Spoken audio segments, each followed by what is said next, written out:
Hey guys, welcome back to the Physical Educator. आज हम कर रहे हैं क्लास 11th का चैप्टर 8 जिसका नाम है fundamentals of anatomy, physiology and kinesiology in sports. तो हमने इस चैप्टर को रोक के रखा था। रोक के रखने के पीछे एक रीज़न है। वो रीज़न है कि ये चैप्टर बहुत बड़ा है, ठीक है, और बड़े होने के साथ साथ इसके अंदर बहुत सब कुछ है जानने के लिए, जो कि एक बार में जानना थोड़ा सा मुश्किल हो जाता और मेरे लिए समझाना भी मुश्किल हो जाता। तो मैंने इस चैप्टर को रोक के रखा था ताकि हम इसको ईजिली थोड़ा लंबे टाइम इसको ऊपर दे पाएँ और अच्छे से आप इसको समझ पाओ। और जितना इस चैप्टर को आप जानोगे आपका इंटरेस्ट उतना ही ज़्यादा आएगा इस चैप्टर के अंदर, ठीक है। तो चलिए स्टार्ट करते हैं। तो सबसे पहले देखते हैं इस चैप्टर के कंटेंट्स क्या है। तो चैप्टर के जो कंटेंट्स थे वो थे, first, definition and importance of anatomy, physiology and kinesiology. Second, function of skeleton system, classification of bone and types of joint. Third, properties and function of muscles. Fourth, function and structure of respiratory system and circulatory system. और last है इसके अंदर equilibrium, dynamic and static, centre of gravity and its application in sports. तो ये सारे के सारे topics हम बारी बारी से कवर करेंगे। आज की इस वीडियो के अंदर हम कवर करने वाले हैं फर्स्ट पार्ट, जो कि है definition and importance of anatomy, physiology and kinesiology. तो चलिए चैप्टर को स्टार्ट करते हैं।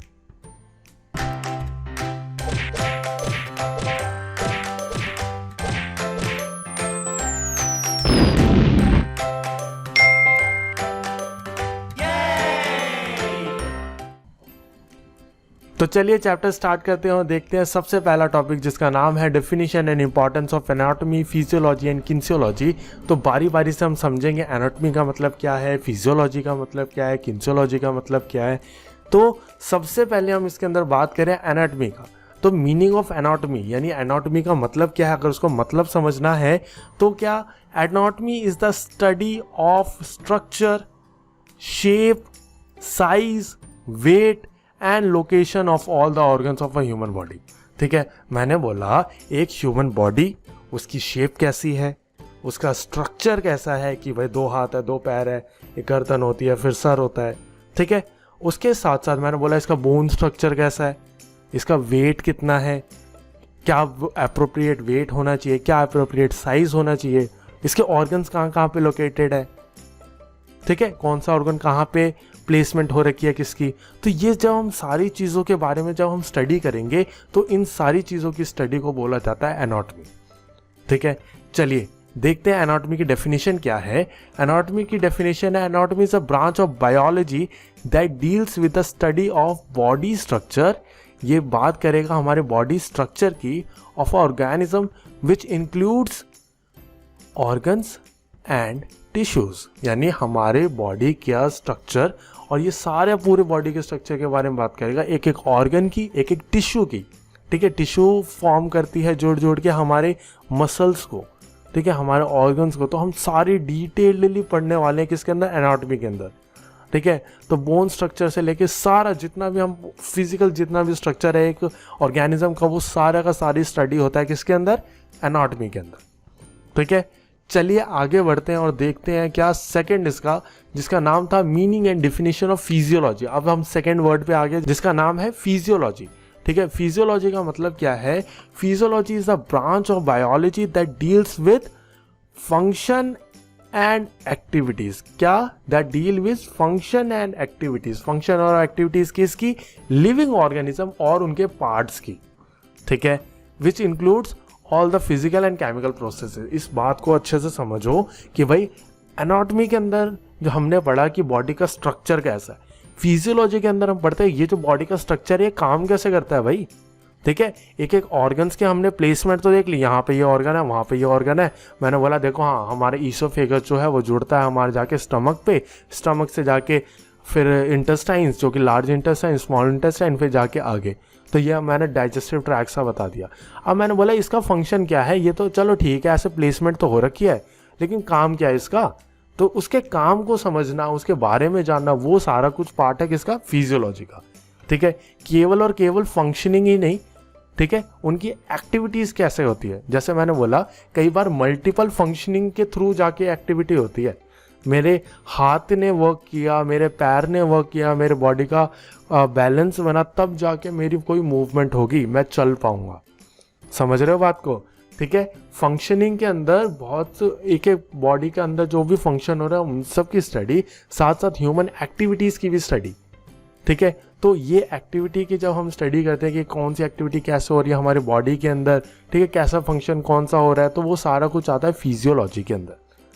ठीक है, आगे बढ़ते हैं हम वर्ड नंबर 3 पे, जो कि था मीनिंग एंड डेफिनेशन। हम बात करेंगे किन्सियोलॉजी की। ठीक है, किन्सियोलॉजी जो है वो बात करता है मूवमेंट्स की। ठीक है, kinesiology is the study of human और नॉन ह्यूमन मूवमेंट्स। केवल और केवल ये बात करता है मूवमेंट की, उनके परफॉर्मेंस की, and functioning by the applying the science of biomechanics, anatomy, physiology and psychology. ठीक है, तो किन्सियोलॉजी क्या है? किन्सियोलॉजी अकेले में कुछ नहीं है। देखो, किन्सियोलॉजी का मतलब क्या है? मूवमेंट को स्टडी करना। अब मूवमेंट कहाँ से आएगी? बॉडी का स्ट्रक्चर है उसी के हिसाब से मूवमेंट आएगी। तो ये जो मूवमेंट आई है, वो कहाँ से आई है? बॉडी के एनाटॉमी के वजह से निकली है। जैसे मैंने बोला, एक बात बताओ, ठीक है, मैं अपने शोल्डर को पूरा रोटेट कर सकता हूँ। ठीक है, अब क्या मैं अपने एल्बो को 180 डिग्री तक रोटेट कर पाता हूँ? ऐसा नहीं है। क्यों है नहीं है ऐसा? क्योंकि भाई हमारा जो शोल्डर है वो एक बॉल एंड सॉकेट जॉइंट है और वो पूरा का पूरा हमें रेंज देता है मूवमेंट का, लेकिन जो हमारा एल्बो है वो हमें पूरी मूवमेंट नहीं देता। ठीक है, वो एक प्रॉपर मूवमेंट के बाद 180 डिग्री के बाद वो हमें रोक लेगा। ठीक है, जो वो 360 डिग्री जो मूव कर रहा है हमारा शोल्डर, वो मूवमेंट नहीं दे पाएगा। समझ रहे हो बात को? अच्छा, नेक्स्ट बात करता हूँ मैं, अगर मूवमेंट की ही बात कर रहा हूँ, मूवमेंट जो आती है वो निकल के आती है बॉडी की फिजियोलॉजी से, कि उसकी फंक्शनिंग कैसे होती है। मैंने बोला जैसे अब मेरा मसल जो है वो क्या करते हैं? कॉन्ट्रैक्शन का उनका फंक्शन है, तो मसल कॉन्ट्रैक्शन के कॉम्बिनेशन से मैं वॉक कर पाऊंगा। ठीक है, तो मेरी फिजियोलॉजी से निकल के आती है मेरी किन्सियोलॉजी। ठीक है, मेरे एनाटॉमी से निकल के आएगी मेरी किन्सियोलॉजी। मैंने बाकी 2 वर्ड्स को अभी इसलिए यूज़ नहीं किया क्योंकि इसकी प्रॉपरली हमने एक्सप्लेनेशन अभी देखी ही नहीं है। ठीक है, तो इनको अभी स्किप करते हैं, मेन मोटा मोटा किन्सियोलॉजी पे ही फोकस करते हैं। किन्सियोलॉजी का मतलब क्या है? Kinesiology is the study of human और नॉन ह्यूमन मूवमेंट के बारे में हम बात करेंगे। ठीक है, अब मूवमेंट, परफॉर्मेंस, इन सब के बारे में हम बात करेंगे, जो कि निकल के आती है बाकी पार्ट्स ऑफ साइंस से। ठीक है, या बाकी ब्रांचेज ऑफ साइंस के थ्रू, जैसे एनाटॉमी, फिजियोलॉजी, ठीक है, साइकोलॉजी, इन सब से। चलिए आगे देखते हैं और समझते हैं importance of anatomy and physiology in physical education. Physical education के अंदर एनाटॉमी और फिजियोलॉजी की क्या इंपॉर्टेंस है, हम क्यों स्टडी करें इसको। तो फर्स्ट है इसके अंदर कि provide knowledge of structure and functioning of various organs. ये हमें बात करेगा, हमें समझाएगा कि हमारे बॉडी का स्ट्रक्चर कैसा है, हमारे बॉडी के डिफरेंट ऑर्गन्स फंक्शन कैसे करते हैं, और उन्हीं फंक्शंस, उन्हीं स्ट्रक्चर के बेसिस पे हम अपने आप को प्लान करेंगे फिजिकल एक्टिविटीज़ के लिए। ठीक है, सेकेंड है इसके अंदर useful in preventing sports injuries. हम अपनी बॉडी को जब हम उसका स्ट्रक्चर समझ लेंगे, जब हम उनकी फिजियोलॉजी को समझ लेंगे, जब हम उनकी किन्सियोलॉजी पर वर्क करेंगे, तो मैं अपनी इंजरीज से बच सकता हूँ, क्योंकि मुझे पता है मेरी बॉडी का दायरा क्या है। अगर मैं उस दायरे में रह के काम करूँगा तो ये जो मुझे स्पोर्ट्स इंजरीज जो हो सकती है, मैं उसके चांसेस को बहुत ज़्यादा मिनिमाइज कर दूँगा। ठीक है, थर्ड आता है इसके अंदर understanding effect of exercise on body. हमारी बॉडी पे क्या इफेक्ट पड़ रहा है एक्सरसाइज का, तो वो सारा कुछ जानने को मिलता है हमें फिजिकल एजुकेशन के अंदर। ठीक है, जब हम इन ब्रांचेस को पढ़ेंगे, एनाटॉमी, फिजियोलॉजी को, तो हमारा फिजिकल एजुकेशन के अंदर बहुत ज़्यादा इफेक्टिव होगा। ठीक है, नेक्स्ट है इसके अंदर help in preparation of training program. एक ट्रेनिंग प्रोग्राम फिजिकल एक्टिविटी के लिए, कोई भी फिजिकल एक्टिविटी के लिए ट्रेनिंग प्रोग्राम किस तरीके से बनाया जाए, वो डिपेंड करता है सारा का सारा कि हमारी बॉडी की एनाटॉमी कैसी है और हमारी बॉडी की फिजियोलॉजी कैसी है। ठीक है, हमारी बॉडी का स्ट्रक्चर कैसा है, मैं उसी के हिसाब से बॉडी को ट्रेन करने की कोशिश करूँगा। ठीक है, जैसे कि मेरा एक एग्जाम्पल समझो, मान लो मैंने बोला, अगर मोस्टली आप बच्चे जो होंगे अभी बड़ी क्लासेस में आ गए हो तो जिम जाने का बहुत मन करता होगा। ठीक है, मैं एक बहुत कॉमन सा एग्जांपल लेता हूँ, मान लो एक पुशअप करना है। ठीक है, पुशअप का अगर मैं कर रहा हूँ तो उसके अंदर हमारी जो मसल्स यूज़ होती है वो होती है हमारी चेस्ट, हमारे ट्राइसेप्स और हमारा थोड़ा मोड़ा यूज़ होता है हमारे शोल्डर्स, ठीक है। जब हम एक्सरसाइज को प्लान कर रहे हैं, ठीक है, मैंने बोला देखो भाई, हमने अपनी एनाटॉमी को समझा कि हमारी एनाटॉमी के अकॉर्डिंगली हमारा जो चेस्ट मसल है, जो ट्राइसेप मसल है और जो शोल्डर मसल है, वो यहाँ पे प्लेसमेंट है। और फिजियोलॉजी और किन्सियोलॉजी हमें समझाता है कि इनकी मूवमेंट जो होती है वो एक साथ होती है, ठीक है। अगर मुझे कोई भी पुशिंग एक्सरसाइज करनी है तो मेरी ये तीनों मसल तो यूज़ होएगी ही होएगी। कौन कौन सी? चेस्ट, शोल्डर और ट्राइसेप। अगर मैं कोई भी पुश करने वाली, धक्का देने वाली एक्सरसाइज करूँगा तो हमेशा ये 3 मसल यूज़ होएगी ही होएगी, ठीक है। अब मैं जब एक्सरसाइज का ट्रेनिंग प्रोग्राम बनाऊंगा तो मैं इन तीनों का कॉम्बिनेशन हमेशा एक साथ रख के बनाऊंगा, ठीक है। तो एक जिम ट्रेनर, अच्छा जिम ट्रेनर जो होगा वो एक्सरसाइज का जब तुम्हारा ट्रेनिंग प्रोग्राम बनाएगा वो इसी हिसाब से बनाएगा। तो एक दिन देगा वो पुलिंग मसल को, एक दिन देगा पुशिंग मसल को, और एक दिन वर्क करवाएगा तुम्हारी लोअर बॉडी यानी लेग्स के ऊपर, ठीक है।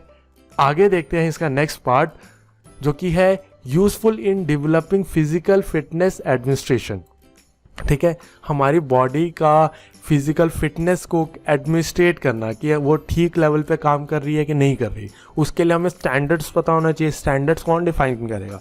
ठीक है, हमारे एनाटॉमी और फिजियोलॉजी के थ्रू हमें स्टैंडर्ड्स पता चलेंगे। नेक्स्ट है इसके अंदर aid in better recovery method.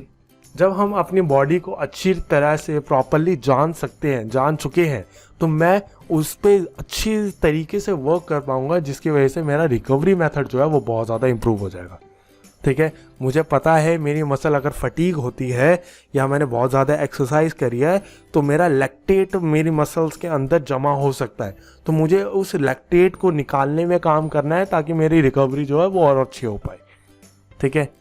Next बात करते हैं इसके अंदर understanding gender anatomical and physiological differences.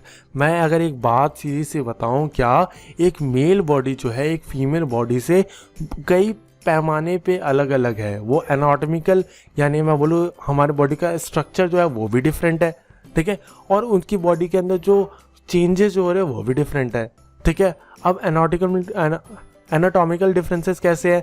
मैंने बोला भाई सारे ऑर्गन्स नहीं होते, हमारे रिप्रोडक्टिव ऑर्गन्स दोनों बॉडी के अलग अलग होते हैं, ठीक है। मैंने बोला फिजियोलॉजिकल डिफरेंसेस कैसे है? मैंने बोला भाई हमारी जैसे बॉडी वर्क करती है कि भाई एक मेल बॉडी जो होती है उसके अंदर टेस्टोस्टेरोन हाई होता है तो वो ज़्यादा स्ट्रॉन्ग होगी, स्टिफ होगी, जबकि एक फीमेल बॉडी जो होती है उनके अंदर एस्ट्रोजन लेवल हाई होता है तो वो थोड़ा सा सॉफ्ट होगी, हाई फैट स्टोर करके रखेगी, ठीक है, वो फ्लेक्सिबल ज़्यादा होगी, लेक्सटाइल ज़्यादा होगी। तो ये सारे एनाटॉमिकल डिफरेंसेस है जो कि हमें जानना चाहिए, ठीक है। एक मेल बॉडी एक फीमेल बॉडी से बहुत डिफरेंट है, ठीक है। तो उन दोनों के बारे में जब तुम जान पाओगे अच्छे से तब तुम एक दूसरे को बेटर अंडरस्टैंड कर पाओगे। जो फीमेल्स को मंथली पीरियड्स होते हैं वो बहुत डिफरेंट है जो कि मेल्स को कभी नहीं होते, ठीक है। तो ये सारा कुछ उनका फिजियोलॉजिकल डिफरेंसेस ही है, ये एनाटॉमिकल डिफरेंसेस ही है जो कि हमें समझना चाहिए ताकि हम एक दूसरे को और बेटर तरीके से जान पाए, ठीक है। तो ये सारा कुछ है क्या इम्पोर्टेंस ऑफ एनाटॉमी फिजियोलॉजी जो कि है फिजिकल एजुकेशन का। आगे बात करते हैं हम नेक्स्ट इंपॉर्टेंस ऑफ किन्सियोलॉजी इन इस फिजिकल एजुकेशन। किन्सियोलॉजी को यानी मूवमेंट की स्टडी करके क्या फ़ायदा है फिजिकल एजुकेशन में? तो ये भाई एक कॉमन सी बात है क्या कि भाई जितनी भी फिजिकल एक्टिविटीज़ है उसके अंदर मूवमेंट तो होगी ही होगी। अच्छा, अगर मूवमेंट हो रही है तो वो मूवमेंट की स्टडी कौन करता है? किन्सियोलॉजी। तो किन्सियोलॉजी को क्यों ना स्टडी किया जाए? तो अब हम देखते हैं रीजंस क्या क्या थे। तो फर्स्ट है इसके अंदर kinesiology focuses on human movement which is beneficial for every individual in their daily activities. केवल और केवल एथलीट्स के बारे में बात नहीं हो रही, सबके बारे में बात हो रही है, ठीक है। कोई भी एक बंदा है अगर वो फिजिकल एक्टिविटी के अंदर इन्वॉल्व है तो किन्सियोलॉजी जो है वो उसको बहुत हेल्प करने वाला है, ठीक है। सेकेंड आता है इसके अंदर assist differently able to learn about their optimal physical function, ठीक है। अगर मैं बात करूं डिफरेंटली एबल्ड लोगों की जो कि प्रॉपरली जिनका कोई ना कोई बॉडी पार्ट वर्क नहीं कर पा रहा है, तो किन्सियोलॉजी जो है वो उनको हेल्प कर रहा है क्या उनके बॉडी फंक्शनल को ऑप्टिमल यूटिलाइजेशन में लाने के लिए। यानी मान लिया कि भाई कई सारे लोगों को बहुत ज़्यादा डिफरेंट प्रॉब्लम्स होती है, ठीक है, जो डिफरेंटली एबल्ड है। मान लो कोई एक पर्सन है जिनके साथ लेग्स के अंदर प्रॉब्लम है, तो उनकी बाकी जो बॉडी जो प्रॉपरली फंक्शनेबल है उनके साथ ऐसा क्या काम किया जाए, कितनी अच्छी मूवमेंट लाई जाए ताकि वो उसके जो डिफरेंसेस है उनको मिनिमाइज कर सके। ठीक है, नेक्स्ट आता है इसके अंदर helpful in improving sports performances. अच्छा एक बात समझो, अगर मुझे बॉलिंग करनी है, ठीक है, एक प्रोफेशनल बॉलर को देखो और एक जो मैं बोलूँ बिल्कुल नया नया है उस बॉलर को देखो, उनकी देखो बॉलिंग करना कोई बड़ी बात नहीं है, दोनों को आता है, लेकिन एक प्रोफेशनल बॉलर जो होगा वो एक 120-130 किलोमीटर पर आवर की स्पीड में फेंक रहा है, ठीक है, जबकि एक जो नया बंदा होगा ना वो इतना नहीं फेंक पा रहा। तो ये डिफरेंस क्यों है? ठीक है, ये डिफरेंस है मूवमेंट का। ठीक है, वो इतना प्रिसाइजली मूव कर रहा है without any functioning of any other जो कि मसल का यूज़ नहीं है, जिन मसल का उनको बिना यूज़ करे वो इतना प्रिसाइजली मूव कर रहा है कि वो इतना अच्छा आउटपुट दे पा रहा है। ठीक है, लेकिन जो एक नया बंदा है वो कई सारी इनवॉलेंट्री मूव कर रहा है मसल्स को जिनकी रिक्वायरमेंट भी नहीं है। ठीक है, जिसकी वजह से उसकी फंक्शन खराब हो जाती है। समझ रहे हो बात को? चलिए आगे देखते हैं हम। Provide knowledge regarding efficient movement of to achieve optimal quality function. ठीक है, अगर मैं बात करूं हमारी मूवमेंट को है ना बिल्कुल ऑप्टिमली यूटिलाइज करना, क्वालिटी मूवमेंट देना, वो काम करता है हमारा किनेसियोलॉजी। मैंने बोला कोई एक्स्ट्रा मूवमेंट नहीं, कोई वेस्टेज ऑफ मूवमेंट नहीं, कोई ज़बरदस्ती का एनर्जी कंजम्पशन नहीं। जितना काम करना है उतने के लिए तुम्हें जितनी मसल को जितनी प्रिसाइजली मूव करना पड़ेगा केवल और केवल उतना करना है। ठीक है, ये सारा कुछ प्रोवाइड कराता है हमें किनेसियोलॉजी। ठीक है, नेक्स्ट है इसके अंदर essential for making safe movement. अगर हमें अपनी मूवमेंट को सेव रखना है तो उसके लिए किनेसियोलॉजी को स्टडी करना बहुत ज़रूरी है। ठीक है, इसका मैं एक बहुत अच्छा एग्जांपल देता हूँ। जैसे अगर आप समझो हमारा जो लेग है, ठीक है, अगर आप चेयर पे बैठे हो और अपने टो को अगर उठाओगे तो हमारा जो लेग होता है वो एक्सटेंड हो जाता है, जिसको बोला जाता है लेग एक्सटेंशन। ठीक है, तो वो एक रेंज तक, उसकी एक फिक्स रेंज है, उससे ज़्यादा वो एक्सटेंड नहीं हो सकता। अगर मैं ज़बरदस्ती करूँगा तो क्या होगा, मुझे इंजरीज होएगी। ठीक है, तो मैं अगर मूवमेंट को समझूंगा, मैं प्रॉपरली मूव करूँगा तो मैं इंजरीज से बचा रहूँगा और एक प्रॉपर सेफ मूवमेंट पे काम कर पाऊँगा। ठीक है, तो ये बेनिफिट है सारे किनेसियोलॉजी के फिजिकल एजुकेशन के अंदर होने से। ठीक है, आई होप कि सबको समझ आया होगा। बहुत अच्छा इंटरेस्टिंग चैप्टर है, बहुत ध्यान से समझना है इस चैप्टर को, क्योंकि ये आपको नॉर्मल लाइफस्टाइल के अंदर भी हेल्प करने वाला है बहुत ज़्यादा।